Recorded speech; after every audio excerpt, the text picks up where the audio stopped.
Guess what's for supper? So I would rather have this little supper than I would to go out to eat.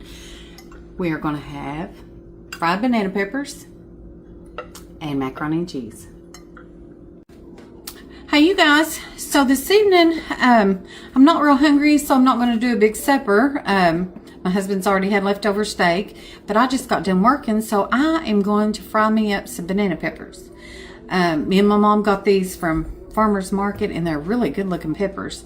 And so I done one video on this, but it was like using my leftover mix that I had. So today I'm going to show y'all how I usually make them. Alright, so the first thing we're going to do, we're going to cut the ends just like that.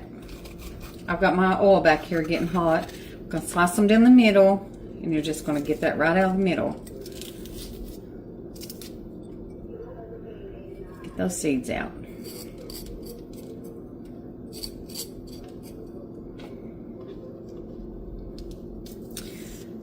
Just like that.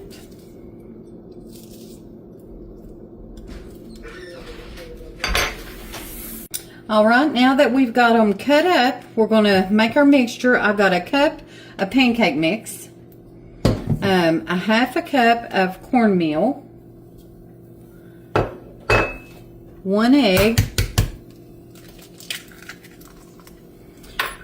All right, and then we're going to eyeball our buttermilk because you want a certain consistency. Now, if you don't have buttermilk, you can use just plain milk.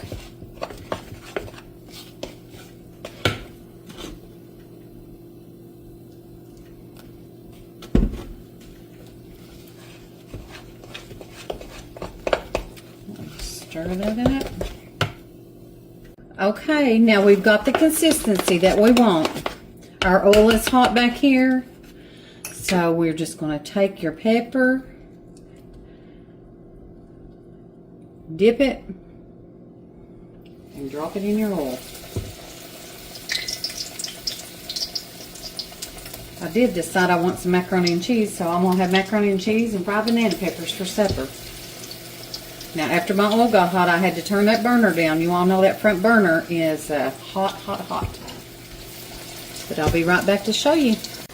Alright, you guys, so here's the last few peppers coming up. And I just wanted to show them to you all.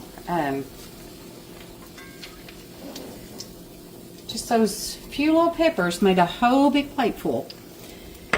Now usually I love these with new potatoes and gravy, but I am too tired to fool with all that, so I'm just going to have that with macaroni and cheese and let it be. So listen, I hope y'all try them, and I hope y'all have a good night, and I'll see you next time.